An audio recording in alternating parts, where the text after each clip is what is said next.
So for this time, we're going to discuss about nonlinear regression, specifically yung polynomial na regression. So we have here our example. So yung equation ng model natin dito is alpha is equivalent to a sub 0 plus a sub 1t plus a sub 2t being squared. So meaning yung t natin dito, no, ito yung independent variable natin. So pwede natin tong i-treat as our x na data. So ito yung mga data for our t. Then yung alpha, this is our dependent variable. So we're going to treat this as our y. So ito naman yung mga data ng mga alpha natin. So to solve for this, yung gagawin nyo lang is to tabulate, no, your data. So I've done this sa Excel para madali yung calculation. So as you can see, balikan natin yung presentation. Yung degree, no, ng ating independent variable is naka second degree siya. So meaning what we are doing here is a quadratic na regression.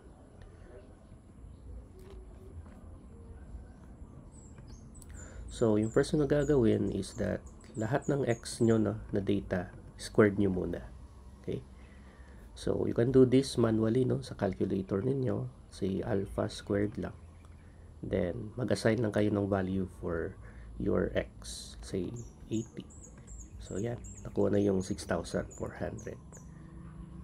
So, meaning, kung sa Excel pa, squared natin to, that is equivalent to 6,400, diba? So next naman is 40 squared ninyo.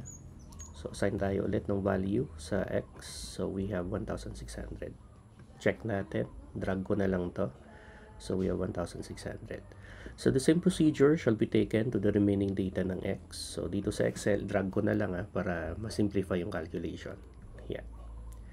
After that, x, i-raise natin to 3. Or simply x cube raised to 3 nyo na lang. Kaya nakuha tong 512,000. So if we're going to change our equation sa calculator para ma-counter check, then kasan tayo ng value, no, 80 ulit. Makukuha yung 512,000. So the same procedure shall be taken to the remaining values or data natin sa x. Then next naman is x raised to the power of 4.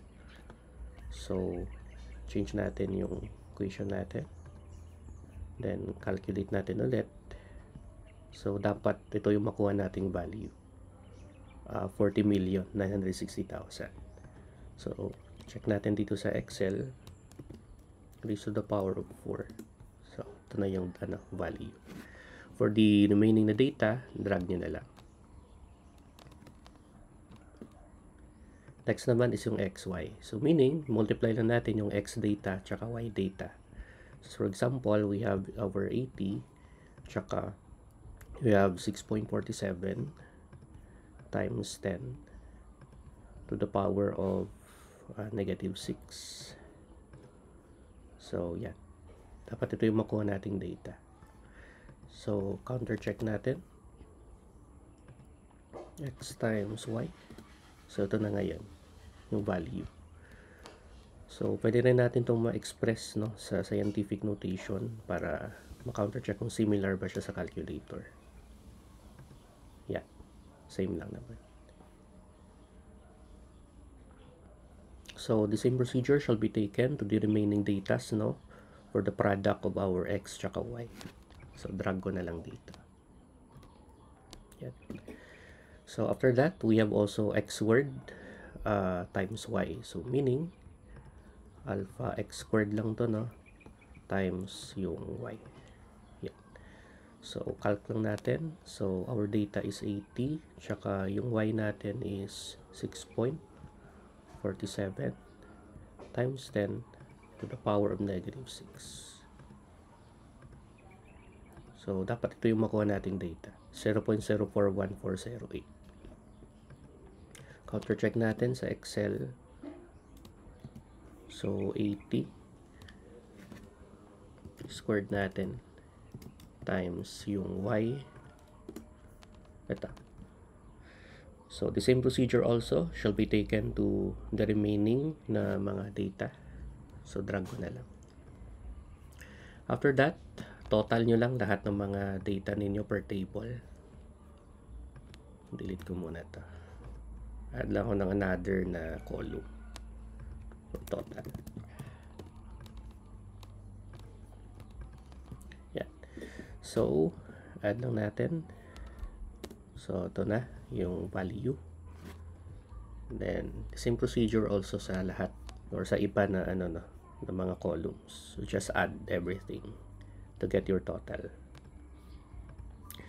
So, after that, yung next na i-determine natin is yung n. N represents the number of data that we have. So, we have 1,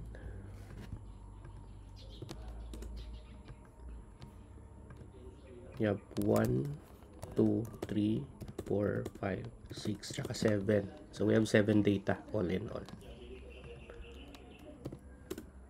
After that is yung summation ng x. So, yung summation ng x natin, that is equivalent to 80. Kasi ito yung total. Negative 860. Then, summation ng x squared. Ito, no? Yung x squared. So, yung sum nito is 258,000. So, yeah. Then, after that is the summation of x cube. Ito yung x cube natin. So, yung total is ito, na value. Then, lastly, we have summation of x to the 4th power. Ito yung x to the 4th power natin. And yung sum naman is ito. Naka-express sa scientific notation. Yeah. Then, next is summation of y. So, yung y data natin is ito. Itong column na to. And the sum is ito naman. Next naman is summation of xy. So, yung xy natin is ito naman. Then, yung sum or total, ito. Then, lastly, summation of x squared times y. Ito yung x squared times y natin. So, yung total is ito naman na data. Yung kompleto na yung data, pwede natin itong ma-substitute doon sa equation.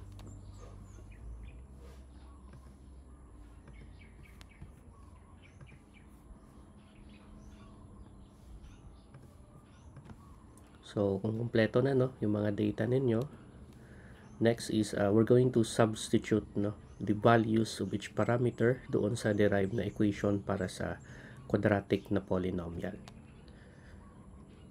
So, ito yung mga equations natin. Then, pwede tayong gagamit dito ng 3 equations, 3 unknown, or matrix para ma-solve yung a sub 0, a sub 1, tsaka a sub 2. So, first is yung n. So, substitute lang ninyo. Kaya, yung n natin, di ba, is 7. So, kaya may 7 dito. 7a sub 0. Di ba? Plus, yung summation ng x. So, yung summation ng x natin, based doon sa Excel, is negative 860. Kaya kung balikan natin yung that's why meron tayong value dito na negative 8.6 times 10 to the power of 2. Kasi same lang naman yan siya. This is also equivalent to negative 860. Check natin negative 8.6 times 10 raised to the power of 2. Same lang yan. Negative 860. Okay. Next is sub 1 plus summation of x squared. So, yung summation ng x squared based doon sa na-calculate natin sa Excel is 258,000. Okay. So, that's why dito sa yung na-substitute dito is 2.58 times 10 to the power of 5. 2.58 times 10 raised to the power of 5.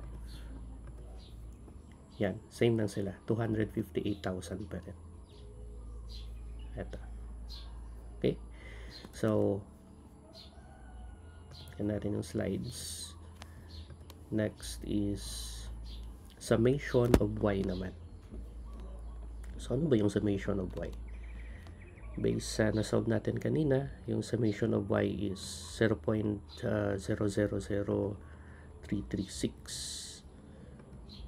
So, kung input natin to sa calculator, ma-express natin to sa scientific notation eh. This is equivalent to 3.36 times 10 to the power of negative 5. So, counter-checking, eto. We have 3.36 times 10 raised to the power of negative 5. So, the same procedure shall be taken no, sa ibang mga equations natin. Ano lang talaga, substitute lang kung ano ba yung mga values no, sa summation of x, summation of x squared, summation of x cubed, summation of xy, so on and so forth, hanggang sa maano nyo, ma-substitute ninyo lahat ng mga values dito. So once na ma-substitute nyo na, magkakaroon kayo ng 3 equations, 3 unknown, diba? So para ma-solve na natin yung a sub 0, a sub 1, a sub 2 gamit yung 3 equations, 3 unknown, pwede kayong pumunta dito sa equation tsaka sa number 2 no? Kasi tatlo yung unknown dito. Yeah. So input natin, we have our 7 negative 8.6 times 10 raised to the power of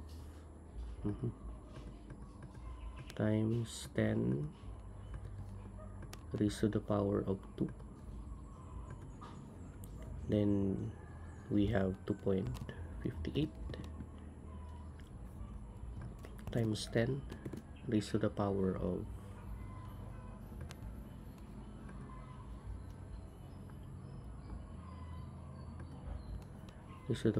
5. Tsaka we have 3.36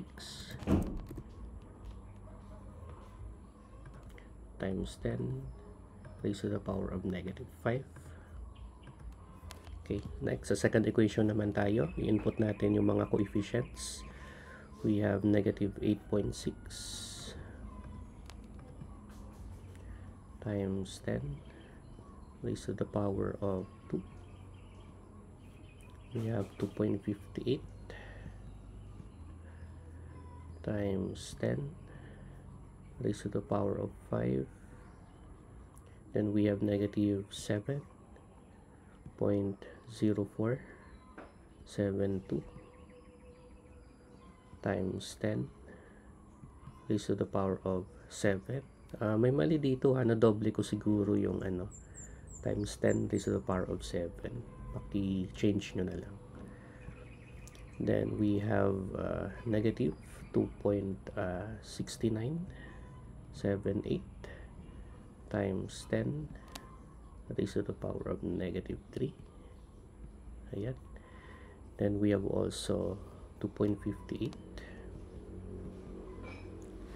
times 10 raised to the power of 5. And we have negative 7.0472 times 10 raised to the power of 7 lang yan, na doble. Then we have 2.1363 times 10 to the power of 10. Then last is 8.5013 times 10 raised to the power of negative 1. So once na input nyo na lahat ng data, so masosolve na natin ngayon yung a sub 0 natin, which is equivalent to 6.0217, tama. Then yung x naman dito represents the a sub 1, which is equivalent to 6.2782 times 10 raised to the power of negative 6. Then lastly, yung z natin represents a sub 2, is equivalent to negative 1.2218 times 10 to the power of negative 11. So from that, pwede nyo na itong masubstitute ngayon doon sa original na polynomial, no, na regression model. So a sub 0, a sub 1, a sub 2. So from here, na-derive na natin yung equation ng polynomial regression model, and at any value, no, ng t natin, we will now be able to solve for our alpha. So there is a calculator technique din dito para madali ninyong ma-solve yung mga values ng a sub 0, a sub 1, tsaka a sub 2.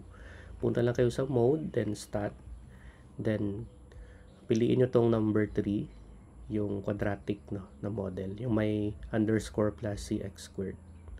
Then input nyo lang yung data. So balikan natin yung data natin. So we have 80, we have 80, 40, negative 40, negative 120, negative 200, negative 280, negative 340. Yan. Then sa y natin, we have 6.47 times 10 raised to the power of negative 6, sorry. Then we have also yung 6.24 times 10 raised to the power of negative 6. And then we have 5.72 times 10 raised to the power of negative 6. Then we have 5.09 times 10 raised to the power of negative 6. And then we have also yung 4.30 times 10 raised to the power of negative 6. Then we have 3.33 times 10 raised to the power of negative 6. Then we have 2.45 times 10 raised to the power of negative 6. Yan. If makompleto nyo na ma-input lahat ng data, escape nyo lang by pressing AC. Then shift stat lang tayo. Regression number 5. Then 1. So from here, na-solve na ninyo, no, yung 6.0216 times 10 to the power of negative 6 for our A, or A sub 0. Then shift stat ulit, regression number 2. So we have 6.27 times 10 to the power of negative 9 for our A sub 1. Then lastly, stat regression C. So we have negative 1.22 times 10 to the power of negative 11 for our A sub 2. So that ends our lecture for nonlinear regression.